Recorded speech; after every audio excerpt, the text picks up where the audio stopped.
Step into the world of molecular mixology by creating gin and tonic spheres using reverse spherification technique. Prepare the sodium alginate bath by adding water to a blender and whilst blending, gradually add special ingredients, sodium alginate. Blend for 2 to 3 minutes until well dissolved, then leave to settle in the fridge.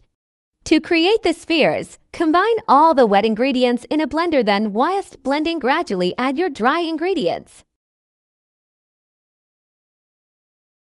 Pour the mixture into a mold and place into the freezer. Heat the sodium alginate bath to 50 Celsius, then carefully pour the mixture into a bowl. Remove the frozen hemispheres from the freezer and add a couple at a time to the alginate bath.